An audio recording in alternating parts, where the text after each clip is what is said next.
As we're getting started in doing this, just to notice what this sentence activates in your body. What will I discover as I know myself? Tune into your whole body and notice your breath, notice your thoughts, notice your presence, your sense of being. What will I discover as I know myself?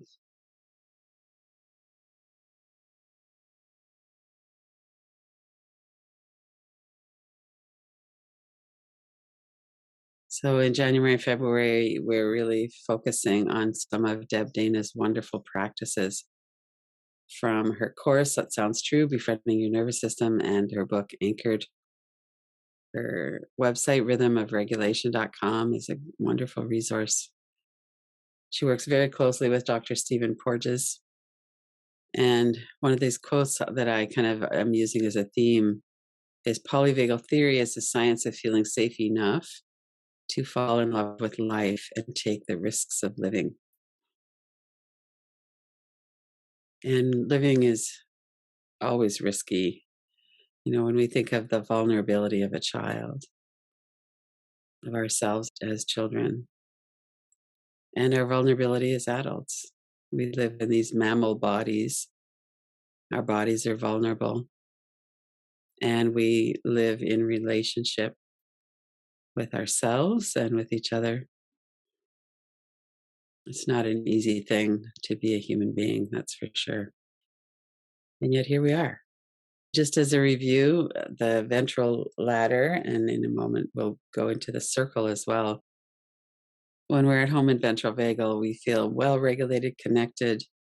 And when we're not completely in ventral vagal, we're going up and down the autonomic ladder, fight, flight, or freeze. And the key is not to try and stay in ventral vagal. The key is to know when we're moving up and down the ladder, what response are we in at the moment, and to try and keep some awareness in ventral vagal so we recognize what's going on. One of the things that takes us out of ventral vagal is core deficiency beliefs. And these are false. We could say that categorically, 100%. These are false. So common deficiency beliefs are things like, I'm unlovable, I'm unworthy, I'm broken, there's something fundamentally wrong with me, I'm not smart enough. So let yourself kind of think of some that come to mind that, at least in the past, and maybe still to some extent now, feel like those are things that you have believed or that you believe. Let's take a moment to do that.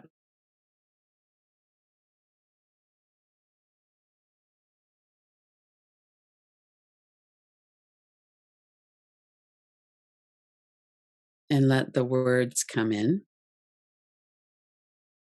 whatever the words are for you.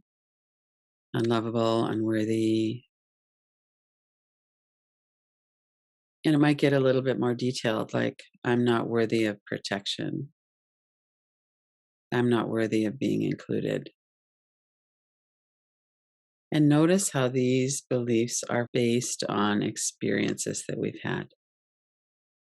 So as we're working with these, the number one key is to stay here in this moment in time, and that we're inquiring and reflecting on beliefs that we formed in the past. So one of the ways that we do that is you might keep your eyes open and straightforward. Don't let your eyes kind of go off into the corners. And to stay very present in our body, we might do some tapping. Just take your fingers, 2 fingers, and tap lightly on your forehead and bring your attention back into the sound and sensation of the tapping. And that helps to break the trance, remind ourselves that we're here. You could put your hands on your heart, you could hold your hands. If you're feeling kind of agitated, you could do some box breathing for a moment. Let's do some longer exhales for a moment just to really get settled. So the core deficiency beliefs, whatever it is that you're bringing forward, can still be here. But inhale kind of deeply, and through your mouth, through your pursed lips, just breathe out really slowly.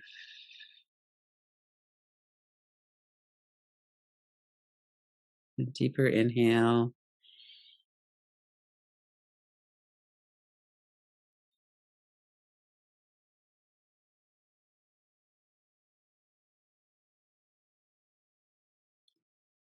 And on my emergency practices page, there are many different ways to ground and orient ourselves. And we know some of these already.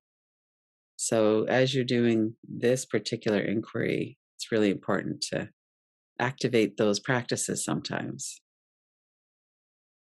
So if you're okay to do this, looking back, I am, and you could hear the words, you could see the memories perhaps. What is the evidence that you have that that's true? As we tune into that, most of these beliefs formed sometimes with big dramatic events, and sometimes and more often with long term consistent events. And they might have been traumatic chronically or traumatic in a burst, but these are events that prove to us in our mind as a child that there was something really wrong with us.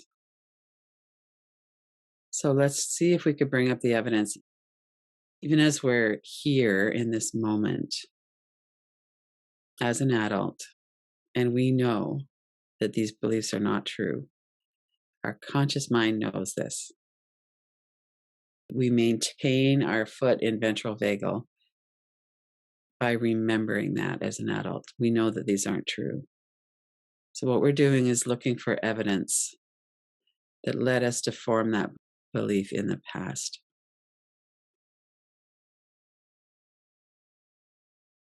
So, maybe it was something, probably it was something to do with your parents. Our parents are often the most impactful on us as a child. So, there might be something like that.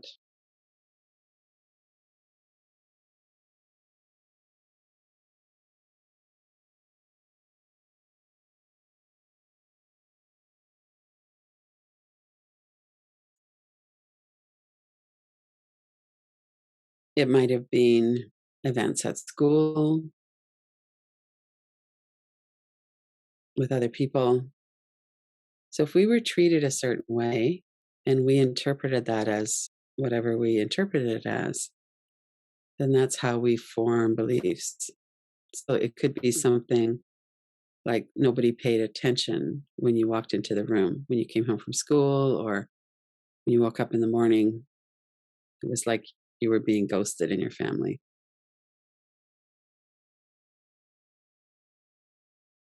It would be easy to see how we would form the belief that we don't matter.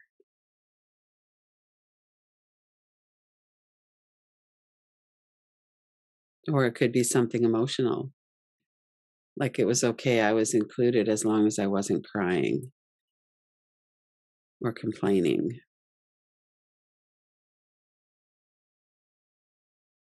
Or too sensitive, as was often leveled at many people, many children. You're too sensitive. Just get over it. So, all of these things that happen form kind of the fabric of our life, and they form the experiences that lead to our beliefs about ourselves. And if there was something that happened that was abuse and traumatic in a big T trauma way, it might easily have led to beliefs like, I'm really broken, I'm dirty, there's something wrong with me. So, if those are the case, keep your attention really firmly in the present and do some tapping, do some breathing, and look at your evidence. So from your adult eyes, you could see your younger self, or you could see those words.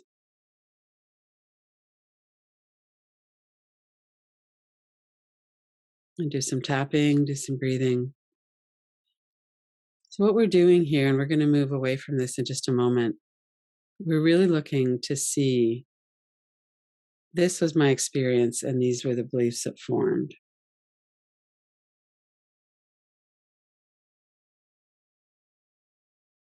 And it makes sense that they formed. So, what we believed felt like it was inherently true, but in fact, it was a belief that formed through our experiences.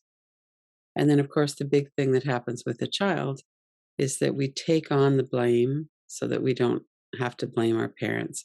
We need as much as we can to maintain our connection with them. That is our best chance of survival as a child. So it makes sense when we look at core deficiency beliefs, how they formed and why.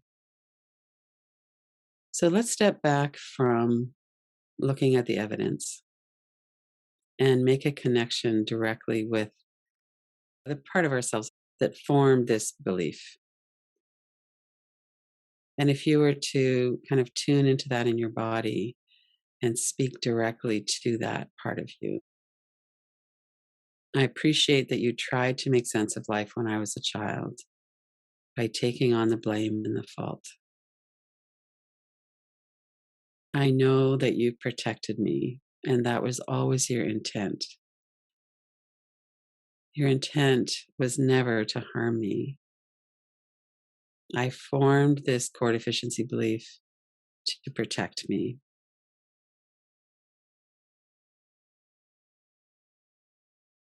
And if you want, you could put your hands on your heart or just really tune into your body.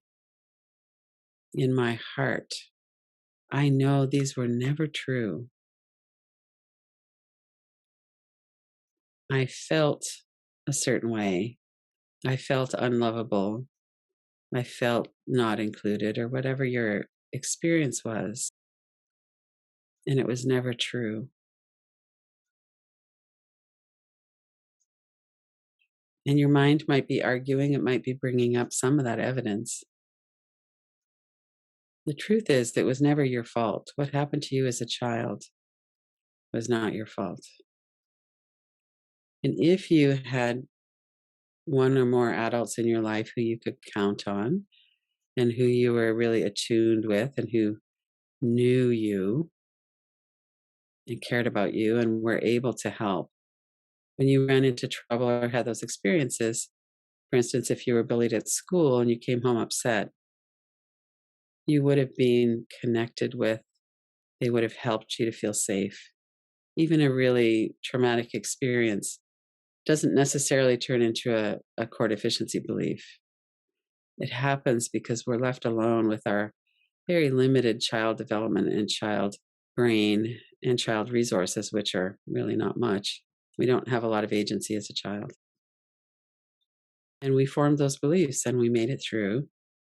And now, as an adult, we can really understand that at a heart level as well as in our mind. These core deficiency beliefs are really at the root of a lot of our turning away, a lot of our suffering. And now we could tune into our heart. And notice the response when you say, "It was never your fault. It was never my fault. I had experiences and I formed beliefs. They're not true."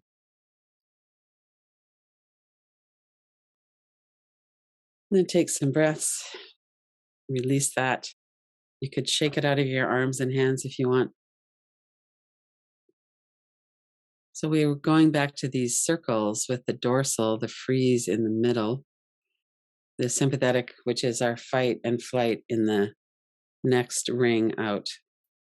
And that we hold all of this, we hold ourselves in ventral vagal energy, which is that energy of being grounded, trust, connect. So, as you're sensing into what you're feeling right now, notice if there's a sense of age. So, it could be the sense of how old you were when you have a first kind of memory of feeling that way. And keep yourself anchored in ventral. Keep yourself feeling I'm an adult now. I know my feet are on the floor. I know I'm safe in my environment. I could look around and really notice the cues of safety. I could take some deep breaths. And then let's take a moment to really explore how we could offer that to ourselves. You could bring your younger self into your heart center, for instance. You could open your arms and invite that younger self into a hug, into a really caring, warm embrace. We'll sit with this for 2 or 3 minutes to really notice as I am anchored in my adult resourced self. I can connect with and offer this to my younger self.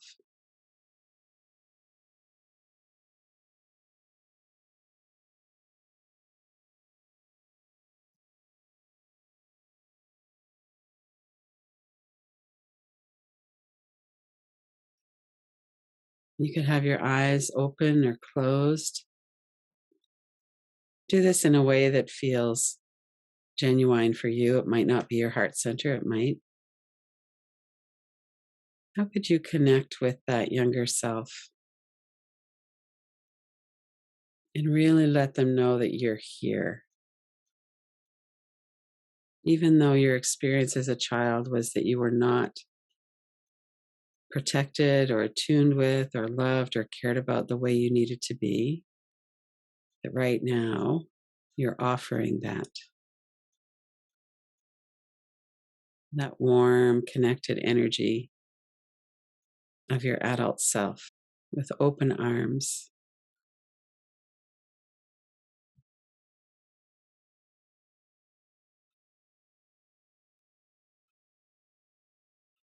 Feel that in your body as you offer that.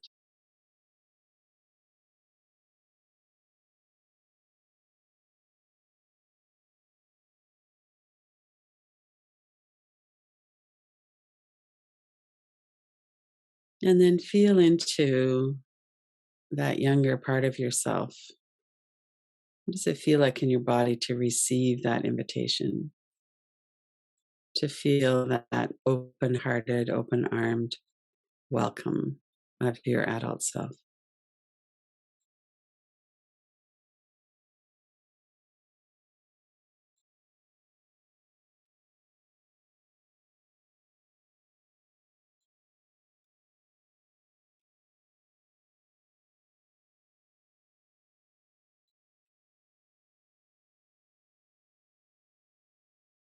Stay connected with your adult body and breath, and with the ventral energy of stability, connection, trust, with presence.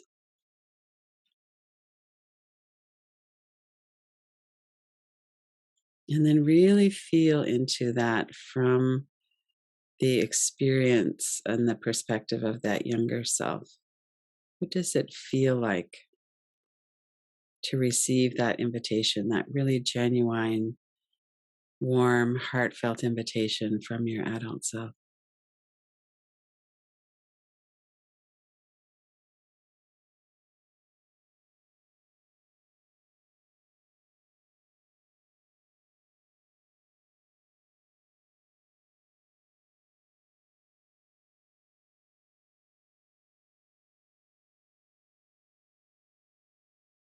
And there could be a range of responses. Maybe an image comes in of that kind of surprised younger self. Well, this isn't what usually happens. Usually I'm completely alone. So there might not be a feeling of rushing into those open arms. It might be more of a feeling of suspicion, or I'm going to check this out. I'm not sure if I can believe this. So we could just stay with that. What's your experience receiving this connection, this invitation?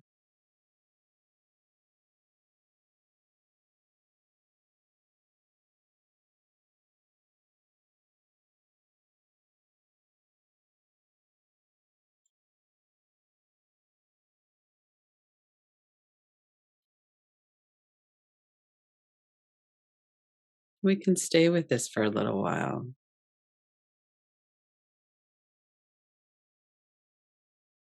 and let that younger part of us know that we're not forcing a certain response on them. This is an open hearted invitation that's not going to go away. Over time, that part of us will experience that it's okay to trust this. We're not going to turn on them. We're not going to disappear on them. We have a deep, genuine longing for connection.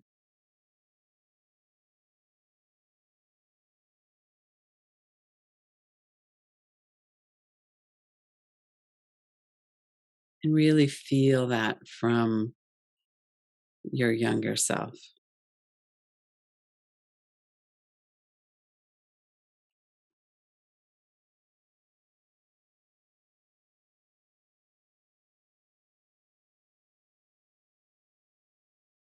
Maybe even to let your younger self know or feel that it's okay to try this out. Would it be okay to move closer, to move into those open arms?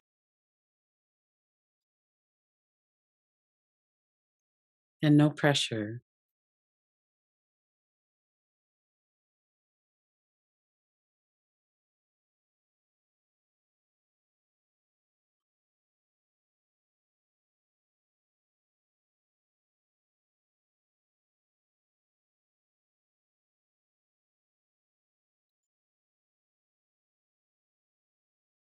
And in a moment, we're going to pause this practice just to notice for a moment, to kind of go back through,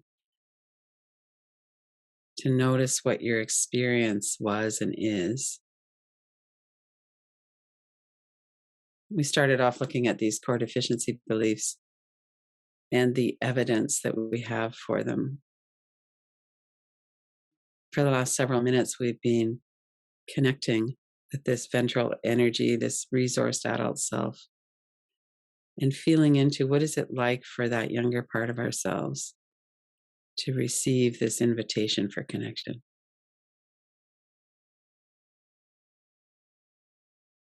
Notice your responses.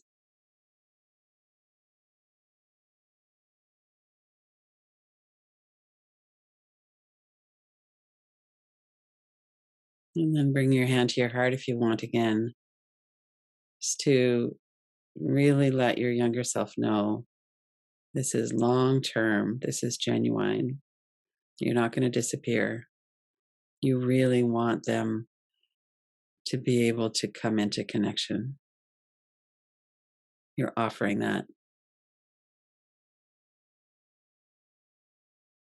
So, to experience the effect of a sigh. So, as you could just do this generally from for whatever it is that you're feeling right now in your body, just to feel it. And if you wanted to kind of focus in on a moment of despair, you could do that. And then just inhale deeply and sigh. Sometimes we can kind of lift ourselves up out of despair with a deep sigh. So try that a few times with the focus on that feeling in your body.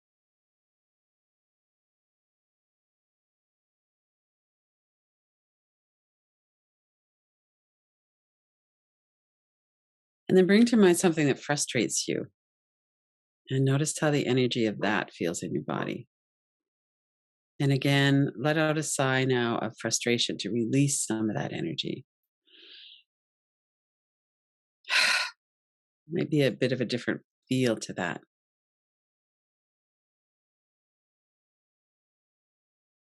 And then bring a sigh of relief as you come back into regulation.